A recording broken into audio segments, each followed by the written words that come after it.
حضرت ابراہیم بڑی امتیازی شان والے نبی ہیں، بڑی امتیازی شان والے۔ رب کریم کا وہ دوست جس نے کوئی چیز بچا کے نہیں رکھی، ہر شے اپنے رب کی بارگاہ میں پیش کر دی۔ چند چیزوں سے انسان کو بڑا پیار ہوتا ہے، گھر اسے بڑا پیارا ہوتا ہے، وہ بڑا خوبصورت ہوٹل، 5 سٹار ہوٹل میں رہا، وہ اسلام آباد گیا، کسی سفر پہ گیا تو بڑے اعلیٰ قسم کے اس کو کھانے ملے، بڑی چیزیں ملی، لیکن کبھی دائیں کروٹ کبھی بائیں کروٹ۔ تو ساتھ بیڈ پہ دوست تھا تو اس نے کہا صاحب سو جاؤ، تو اس نے کہا یار جو مزہ اپنے گھر میں سونے کا ہے وہ کسی اور جگہ تھوڑی ہے۔ گھر بڑا پیارا ہوتا ہے، انسان لگاؤ ہوتا ہے، جس بے تکلفی سے، سکون سے، آرام سے انسان اپنے گھر میں وقت بتاتا ہے، کہیں اور مشکل ہو جاتا ہے۔ دوسرا، انسان کو اولاد بڑی پیاری ہوتی ہے، بڑی عجیب شے ہے، نہ ہو تب بھی بڑا دکھ ہے، اور ہونے کے بعد بھی اس کی بڑی آزمائشیں ہیں۔ یہ بڑی ایک میٹھی چیز ہے۔ اولاد ایک بڑا عجیب سا میوہ ہے، پتہ نہیں یہ کس انجیکشن کا نام ہے کہ چھاتی پہ چڑھ جائے تو اللہ سکون عطا فرما دیتا ہے، پتہ نہیں کس ٹھنڈی دولت کا نام رب کریم نے اولاد رکھا، بڑی پیاری ہوتی ہے اولاد۔ پھر تیسری چیز انسان کی اپنی جان ہے،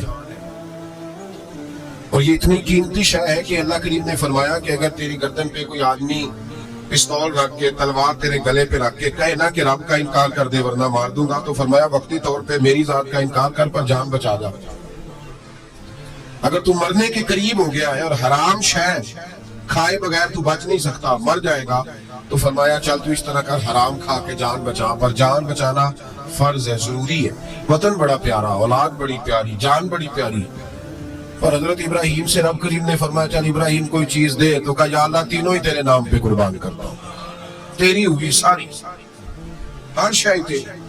حضرت ابراہیم نے دین کے لیے، آپ شہر بابل کے قریب پیدا ہوئے تھے، وہاں سے مصر آئے، مصر سے فلسطین آئے، اور فلسطین سے آ کر کے کعبہ آباد فرمایا۔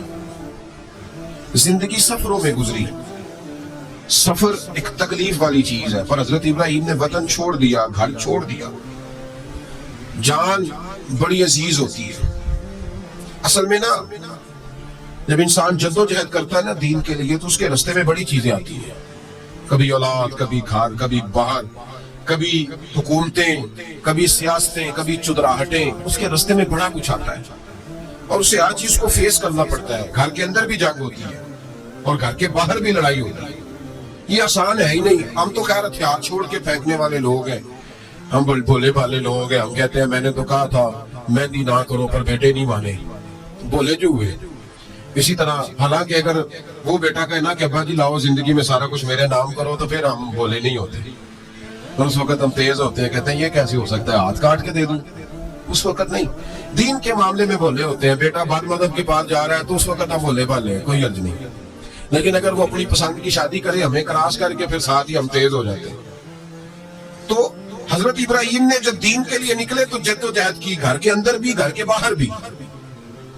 آپ کے والد کا نام طارق ہے، وہ توحید پرست تھے، ایماندار تھے، پرہیزگار تھے۔ آپ کے چچا کا نام آذر ہے، وہ بت پرست تھے، بت بیچا کرتے تھے۔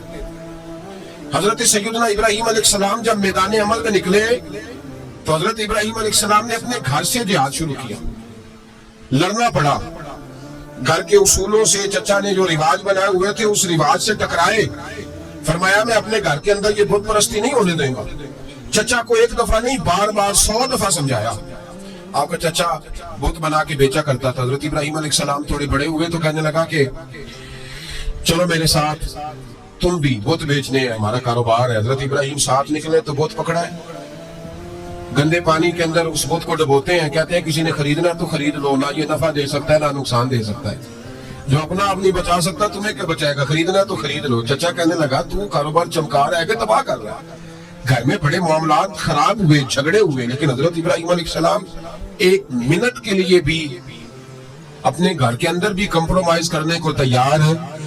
یہ تھوڑا مشکل میں نے پہلو چھیڑ دیا ہے، یہ تھوڑا مشکل پہلو چھیڑ دیا ہے۔ بڑا سمجھدار آدمی ہے پر بیوی سے پردہ نہیں کرا سکتا، سیانا ہے، پنچایت کا بندہ ہے، جو اس سے آپ کہیں گے وہ بات یہ سنائے گا، لیکن کہتا ہے نہیں جی میں نے کوشش کر لی ہے۔ کس قسم کی کوشش ہے صاحب، کیسے ہو گیا؟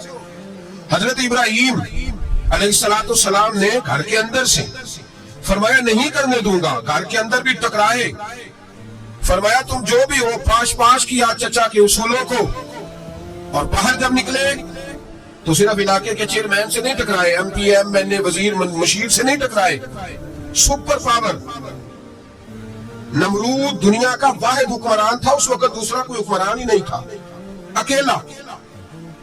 اکیلے حکمران سے جا کر ٹکرائے، کوئی ساتھ فوج نہیں تھی، کوئی ساتھ ان کے طاقت بازار دنیا داری کی کوئی نہیں تھی، پر حضرت ابراہیم جا کے ٹکرائے، اور میرے رسول پاک صلی اللہ علیہ وسلم نے سند بیان کی، فرمایا افضل الجہاد کلمۃ الحق عند سلطان الجابر، فرمایا سب سے افضل جہاد یہ ہے کہ تو ظالم بادشاہ کے سامنے کھڑے ہو کے حق بات بیان کر لے، یہ سب سے بڑا جہاد ہے، یہ سب سے افضل الجہاد ہے کلمۃ الحق عند سلطان الجابر، سب سے بڑا جہاد۔ حضرت ابراہیم کھڑے ہو گئے، سپر پاور سے ٹکرائے۔ یہاں ہم لوگ حکمتوں کا شکار ہیں، دیکھیں گے کریں گے سوچیں گے، اور مولوی صاحب کو ویسے کہتے ہیں آپ پرہیز کریں سیاسی باتوں سے۔ بھئی اللہ کے ہر نبی نے جا کے وقت کے ظالم حکمران کو لتاڑا ہے، للکارا ہے، یہ تو مشن انبیاء ہے۔ حضرت سیدنا ابراہیم علیہ السلام نے اس کو جا کے کہا کہ تو جھوٹ بولتا ہے، تو جھوٹا ہے، تو خدائی کا دعویٰ کرتا ہے، تو بہت بڑا ظالم ہے، اور قرآن مجید نے اس ساری بات کو بیان فرمایا۔ حضرت ابراہیم علیہ السلام سے کہنے لگا میں رب ہوں، تو آپ نے فرمایا میرا رب تو وہ ہے جو زندہ کرتا اور مارتا ہے، تو پھر آپ حق بات بیان کریں گے تو اللہ مارے گا کہ بندہ مارے گا؟ کچھ بھی نہیں ہوتا، کیونکہ زندگی موت کس کے ہاتھ میں ہے؟ اللہ کے ہاتھ میں، زندگی موت اللہ، کچھ بھی نہیں ہوتا۔ انسان صحیح سمت کا تعین کرے اور صحیح چلے۔ حضرت علی شیر خدا سے کسی نے کہا تھا کہ آپ کے بڑی دشمنی ہے، کوئی محافظ رکھ لیں، آپ فرمانے لگے موت خود بہت بڑی محافظ ہے، وقت سے پہلے آتی ہی نہیں، بڑی محافظ ہے وقت سے پہلے۔ علامہ نورانی رحمت اللہ تعالیٰ علیہ کراچی جیسے شہر میں رہا کرتے تھے، جہاں کام پہ خطرہ تھا، لوگوں نے کہا حضرت اتنے بڑے لیڈر ہو، آپ کی جماعت کی 62 سیٹیں ہوئی قومی اسمبلی میں، ایک ایسا وقت بھی آیا تو کوئی ایک آدمی بندوق والا، آپ فرمانے لگے مجھے ضرورت ہی نہیں، اس لیے کہ جس خدا رسول کے لیے میں نکلا ہوں وہ خود ہی حفاظت کرنے والے ہیں، ضرورت نہیں ان چیزوں۔ تو بھائی حضرت ابراہیم ٹکرائے، اور آپ کا انداز کیا ہے؟ جا کے کہا کہ تو نہیں، خدا وہ ہے جو زندہ کرتا ہے نا۔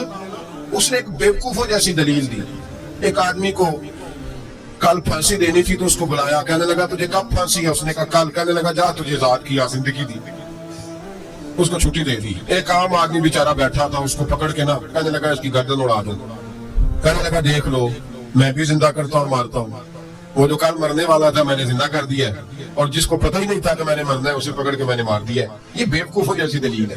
حضرت سیدنا ابراہیم علیہ السلام چاہتے تو اسی وقت دلیل توڑ دیتے کہ تو کیا بیوقوفوں جیسی بات کر رہا ہے، اگر تو زندگی دیتا ہے تو مرے ہوئے میں جان ڈال کے دے جس کو تو نے مارا ہے۔ لیکن حضرت ابراہیم نے دیکھا کہ بیوقوف ہے، بیوقوفوں سے بحث نہیں ہوتی، دلیل بدل لی جاتی ہے، ان کی عقل کے مطابق بات کی جاتی ہے۔ حضرت ابراہیم فرمانے لگے میرا رب وہ ہے جو سورج مشرق سے نکالتا ہے اور مغرب میں غروب کرتا ہے، تو اگر رب ہے تو مغرب سے نکال کے مشرق میں غروب کر۔ فبہت الذی کفر، کافر لاجواب ہو گیا، اس کے پاس اس چیز کا کوئی جواب نہیں تھا۔ علامہ اسماعیل حقی نے خوبصورت فقرہ لکھا ہے، خوبصورت جان ڈال دی ایک جملہ کہہ کے۔ حضرت سیدنا علامہ اسماعیل حقی رحمت اللہ علیہ فرمانے لگے چونکہ نمرود بیوقوفوں جیسی باتیں کر رہا تھا، اگر وہ یہ کہہ دیتا نا کہ میں سورج کو نکالتا ہوں مشرق سے،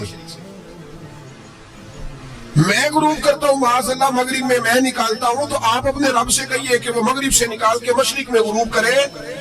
علامہ اسماعیل حقی فرماتے ہیں رب کریم کی آواز قدرت تھی، مالک حضرت ابراہیم علیہ السلام کے اس اگر وہ کہہ دیتا اور حضرت ابراہیم دعا کر دیتے تو رب کریم نے فرشتوں کو تیار بٹھایا ہوا تھا، فرمایا اگر یہ کہہ دے میرے خلیل سے کہ سورج مغرب سے نکال کے مشرق میں غروب کرنا ہے تو تیار رہنا، جس طرح خلیل کہیں گے ویسے ہی کر دیں گے۔